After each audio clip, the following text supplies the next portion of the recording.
Hello दोस्तों, कैसे हो आप सभी। उम्मीद करता हूँ आप सभी बहुत ज़्यादा अच्छे होंगे।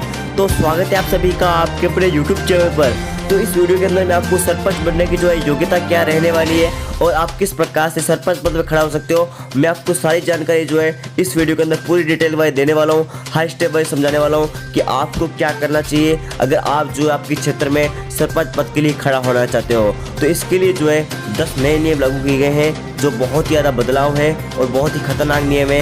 अगर आप उनकी पालना नहीं करते हो तो आप सरपंच पद के लिए खड़ा नहीं हो सकते हो। तो इस वीडियो के अंदर मैं आपको बताना वाला हूँ कि कितनी उम्र होनी चाहिए और क्या क्या जो है उसके लिए आपको कंडीशन चाहिए सरपंच बनने के लिए। आपको सारी जो जानकारी है वो आपको प्रूफ के साथ देने वाला हूँ। ठीक है, तो चलिए आप वीडियो अंत तक देखिए। अगर आप भी जो अपने क्षेत्र में सरपंच पद के लिए खड़ा होना चाहते हो और अगर आप मतदाते हो तो भी ये वीडियो जरूर देखें, आपके लिए बहुत ज़्यादा इंपॉर्टेंट रखती है ये वीडियो। तो चलिए स्टार्ट करते हैं वीडियो। चैनल को सब्सक्राइब नहीं किया तो चैनल को सब्सक्राइब कर लीजिए रेड वाले आइकन को दबाकर, और साथ में आएगा बेल आइकन, दोनों को प्रेस करें इसी तरह की लेटेस्ट और सबसे पहले न्यूज़ के लिए। तो चलिए शुरुआत करते हैं वीडियो की। देखिए, वैसे यूट्यूब पर बहुत सी वीडियो अपलोड की गई है कि सरपंच किस प्रकार से बने, लेकिन उन वीडियो के अंदर जो है सही तरीके से नहीं समझाया गया है, अर्थात उनके अंदर जो है बहुत सारी जानकारियाँ गलत भी दी गई है। मैं आपको एकदम सटीक जानकारी देने वाला हूँ। देखिए, सबसे पहले 1 नंबर, सरपंच पद उम्मीदवार की जो आयु है वो कम से कम 21 वर्ष होनी चाहिए, यानी कि सबसे कम जो है उम्र उनकी 21 वर्ष होनी चाहिए। अगर उसकी उम्र 21 वर्ष नहीं है तो वो सरपंच पद के लिए खड़ा नहीं हो सकता। ये जो है पहली कंडीशन है। देखिए, दूसरी कंडीशन है घर में शौचालय होना, यानी आपका जो है घर में शौचालय होना आवश्यक है। ठीक है, अगर आपके घर में शौचालय नहीं है तो आप जो है सरपंच पद के लिए खड़ा नहीं हो सकते। अगर आपके घर में शौचालय है तो आपको जो है शौचालय का शपथ पत्र देना होगा और आप जो है इस प्रकार से सरपंच पद पर खड़ा हो सकते हो। ठीक है, अगर आप में से 10 में से किसी एक की भी काबिलियत नहीं है तो आप सरपंच पद के लिए खड़ा नहीं हो सकते। आपको 10 में 10 जो है काबिलियत होनी चाहिए। तो इस 10 की 10 काबिलियत को एकदम पूरी ध्यान से देख लेना। देखिए, अगली जो है वो पढ़ते हैं 3 नंबर, 2 से अधिक बच्चे ना हो। देखिए, ये बहुत ज़्यादा इंपॉर्टेंट है। 2 से अधिक बच्चे नहीं होने चाहिए। अगर आपके जो है 2 से अधिक बच्चे हैं तो आप सरपंच पद के लिए यहाँ पे खड़ा नहीं हो सकते। देखिए, इसके लिए कंडीशन भी है 27 नवंबर 1995 के बाद। देखिए, अगर आप इससे पहले जो है अगर आप पिता हो तो आपके चाहे कितने भी बच्चे हों, 10 हो या फिर आप 5 या 8 कितने भी हो, तब आपके लिए ये एक्ट काम नहीं करता। अगर आप 27 नवंबर 1995 के बाद विवाहित हो तो आपके जो है 2 से अधिक बच्चे नहीं होने चाहिए। ठीक है, ये जो है इसके लिए एक्ट है, बहुत ज़्यादा इंपॉर्टेंट है ये भी एक्ट। अगला जो एक्ट है वो देखिए 4 नंबर, किसी भी पंचायती राज संस्था के अधीन कोई भी वेतनिक पद या लाभ का पद धारण नहीं करता है। देखिए, किसी भी प्रकार का जो है वेतनिक पद जो है वो जिस पंचायत में खड़ा होना चाहता है वहाँ उनका कोई भी वेतनिक पद नहीं होना चाहिए, यानी कोई भी जो है लाभ का पद धारण नहीं होना चाहिए। ठीक है, ये जो है इम्पोर्टेंट है, एकदम इम्पोर्टेंट नियम है। ठीक है, इस नियम को ध्यान रखें। जो है आपको सरपंच पद के लिए खड़ा होना है। अगर इसमें से किसी भी नियम को पालन नहीं करते हो तो आप जो है सरपंच पद के लिए खड़ा नहीं हो सकते, अर्थात आपका जो नामांकन है वो रद्द कर दिया जाएगा। ये आप ध्यान रखें। ठीक है, देखिए, मेरे पास बहुत से कमेंट आते हैं कि ग्राम पंचायत 2020 में सरपंच पद के लिए खड़ा होने के लिए क्या योग्यता होनी चाहिए, कितनी पास होनी चाहिए। तो मैं एकदम आपको साफ कर दूं कि जो है 8वीं पास अगर आप हो तो जो है आप 2020 ग्राम पंचायत में सरपंच पद के लिए खड़ा हो सकते हो, यानी कि जो है आपको योग्यता है, एलिजिबिलिटी है वो यहाँ पर 8वीं पास रखी गई है, जो आपके लिए जानना बहुत ज़्यादा इंपॉर्टेंट है। जाइए डाउट नेट के व्हाट्सएप नंबर 8400 पर और पूछिए मैथ, फिजिक्स, केमिस्ट्री के किसी भी क्वेश्चन का डाउट। तुरंत ही उस डाउट का आंसर आपको वीडियो सॉल्यूशन के साथ मिलेगा। देखिए, 5वां नियम है, कुष्ठ रोगी व कार्य को असमर्थ बनाने वाली शारीरिक या मानसिक दोष रोग से ग्रसित नहीं होना चाहिए, यानी कि जो है वो मानसिक रूप से जो है ग्रसित नहीं होना चाहिए और शारीरिक रूप से भी जो है वो ग्रसित नहीं होना चाहिए।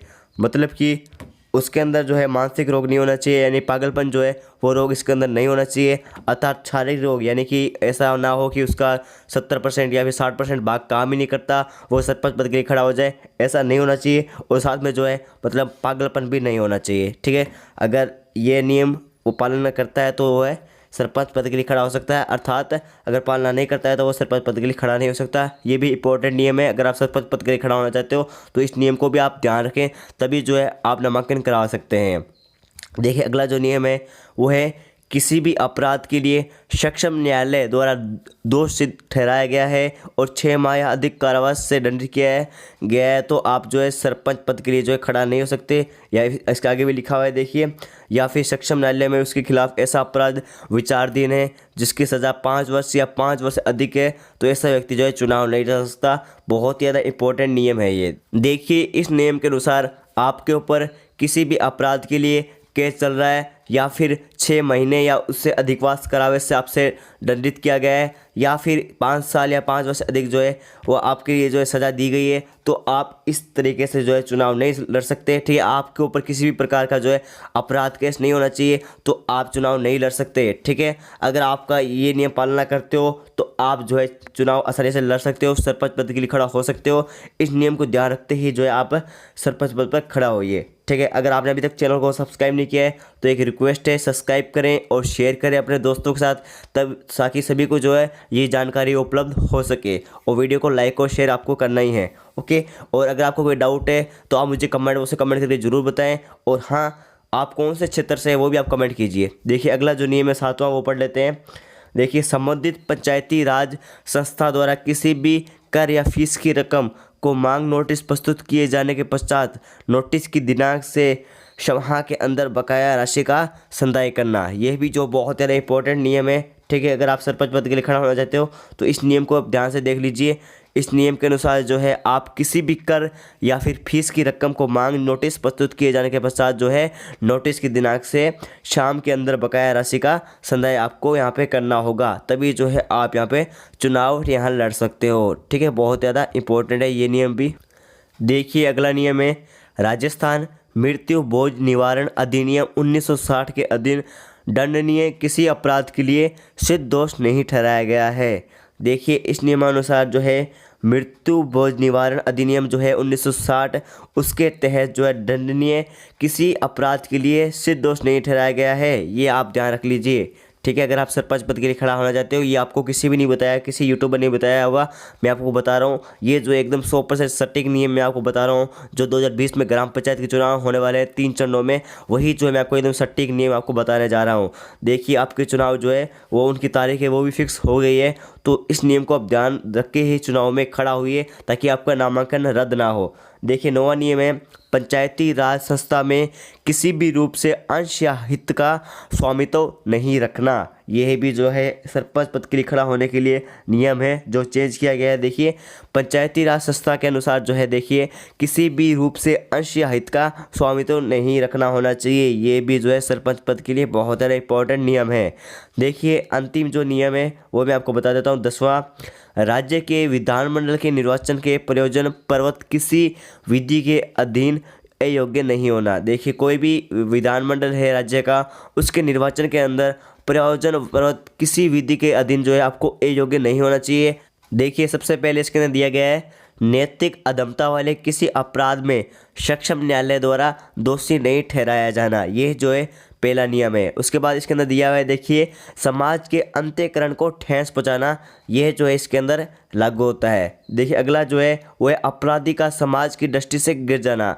देखिए अपराधी जो है वो गिर जाता है समाज की दृष्टि से, तभी जो है यहाँ पे सरपंच पद के लिए आप खड़ा नहीं हो सकते हो। जैसे कि मैं आपको बता दूं, मोटे तौर पर ये कहा जा सकता है कि ऐसा आचरण जो न्याय, सत्यनिष्ठ, सचित्र, नीति शास्त्र, नैतिक मूल्यों और ईमानदारी जैसे गुणों और आदर्शों के प्रतिकूल हो, वही जो है नैतिक अधमता युक्त आचरण है। देखिए अगर आपके अंदर ये आचरण है तभी जो है आप सरपंच पद के लिए खड़ा हो सकते हो। तो इस आपके अंदर जो है ये क्वालिटी अवश्य ही होनी चाहिए अगर आप 2020 ग्राम पंचायत सरपंच के लिए खड़ा होना चाहते हो। देखिए इसके अंदर आगे दिया गया है निम्नलिखित अपराधों को नैतिक अधमता वाले अपराध माने गए हैं। जैसे कि मैं आपको बता दूं कौन कौन से अपराध, जैसे कि देखिए कस्टम शुल्क से बचने के अपराध, ठीक है, ये जो है पहला है। उसके बाद रेलवे स्टेशन आदि को विस्फोटक सामग्री आदि से उड़ा देने का षड्यंत्र, यानी कि जैसे कोई भी सार्वजनिक जगह है अगर आप उसके बारे में कुछ षड्यंत्र रच रहे हो, जैसे कि विस्फोटक सामग्री वहाँ पर लेके जा रहे हो, तो ये आपके अंदर अपराध नहीं होना चाहिए। देखिए अगला है भारतीय दंड संहिता की धारा 325 और 332 के अधीन दंडनीय अपराध, यह भी जो है आप अगर सरपंच पद के लिए खड़ा होना चाहते हो तो आपको इस नियम का भी जो है पालन करना होगा। तो देखिए ये थे 10 नियम। अगर आप सरपंच पद के लिए खड़ा होना चाहते हो आपके क्षेत्र के अंदर, तो इस 10 नियम को अच्छी तरह से ध्यान रखें, तभी जो है आप 2020 में होने वाले ग्राम पंचायत सरपंच चुनाव में खड़ा हो सकते हो। देखिए, अगर आपका कोई भी मित्र अगर खड़ा होना चाहते हैं तो इस वीडियो को जरूर शेयर करें अपने दोस्तों के साथ, ताकि सभी को ये इन्फॉर्मेशन मिल सके। और इसी नियम को ध्यान रखते ही आपको जो है 2020 में सरपंच पद के लिए खड़ा होना है। ठीक है, अगर आप इसी में से किसी भी नियम को पालन नहीं करते हो तो आपका नामांकन रद्द कर दिया जाएगा। ठीक है, ये बात आप अवश्य ही ध्यान रखें।